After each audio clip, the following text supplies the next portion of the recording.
C'est une question de respect. Sauvons la mer de nos rejets. Voilà, le plastique, c'est dramatique. Manu, bonjour, vous êtes le chanteur du groupe. Aujourd'hui, changement de ton total. Vous sortez un tube total écolo en soutien à l'association de Sea Cleaners du navigateur français Yvan Bourgnon. Bonjour. Bonjour. Alors déjà, comment est né ce projet de cette chanson ? Alors il y a eu plusieurs petits bouts de trucs qui sont mis bout à bout. Au départ, on commençait à se dire, depuis le temps qu'on parle du plastique, qui est fantastique. Donc celui dont on parle, c'est le préservatif, qui lui est toujours fantastique. Mais beaucoup de gens... Continuez à le prôner, vous le... Ah bah oui, on l'interdit pas, évidemment. Malheureusement, il est toujours d'actualité. Et beaucoup de gens commençaient en parlant du plastique, donc les bouteilles en plastique, en disant il n'est pas si fantastique que ça, comme disait la chanson. Donc il faut qu'on fasse quelque chose. Et on rencontre Yvan à un concert, il vient nous voir, à Pornic, qui rime avec fantastique et dramatique. Et puis là, on se dit, on discute, après le concert, on refait le monde, bon bref. Puis on dit, il faut qu'on fasse quelque chose ensemble pour promouvoir son projet qui nous a parlé, quoi, de bateau qui va nettoyer les océans. Donc on s'est mis à écrire une chanson. Dans la foulée, enregistrer, tourner un petit clip. Donc avec le même groupe finalement. Oui.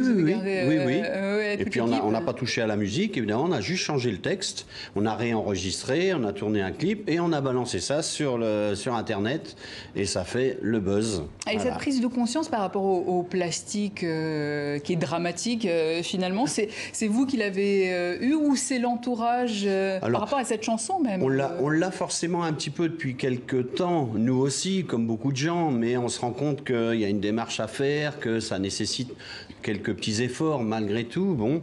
Et puis, cette prise de conscience a grossi avec la rencontre, justement, notre rencontre, puisqu'on a pris encore plus conscience. Et du coup, comme on est dedans, en force d'en parler, on se rend compte que le sujet est vaste et voire même énorme. Yvan Bourgnon, c'est vous qui êtes allé chercher Manu pour ce projet ou c'est l'inverse? Non, c'est le hasard qui a bien fait les choses. On s'est rencontrés au travers son concert, le concert du groupe début juillet. Et puis voilà, ça a matché tout de suite. Et puis quand on voit que le groupe avait déjà, on voit dans le clip, il y a 30 ans, l'épuisette.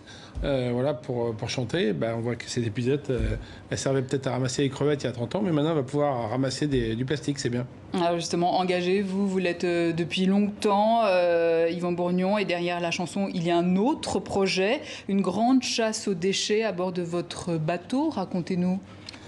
Sea Cleaner, voilà, plusieurs projets éducatifs, sensibilisation, scientifiques, mais aussi un bateau effectivement qui s'appelle le Manta, qui va aller chercher les déchets plastiques en masse dans les océans.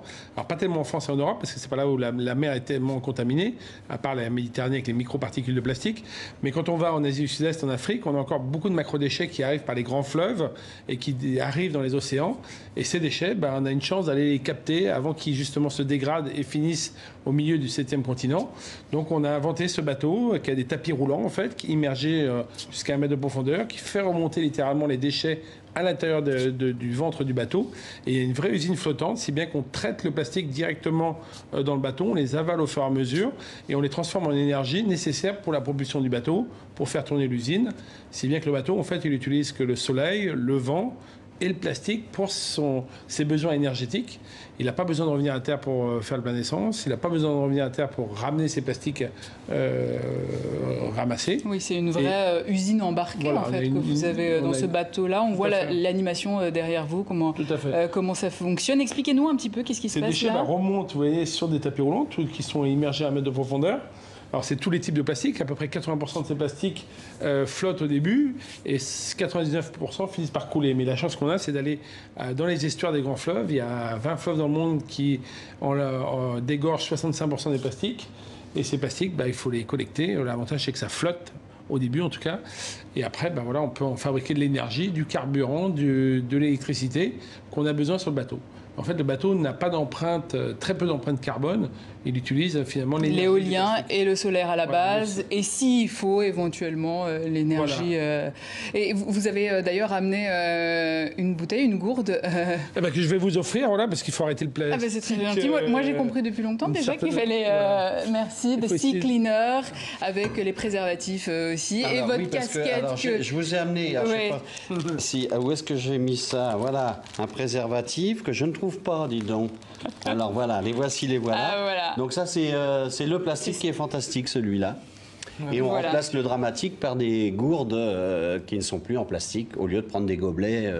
Et mise en service du bateau. Alors, il ne fonctionne pas tout de suite. Hein, Il faut d'abord le financer. Donc, on a un vrai appel aux dons des privés et des entreprises. On a déjà réuni un tiers du budget, 2 tiers des études réalisées. Et en 2021, on démarre la construction jusqu'en 2023.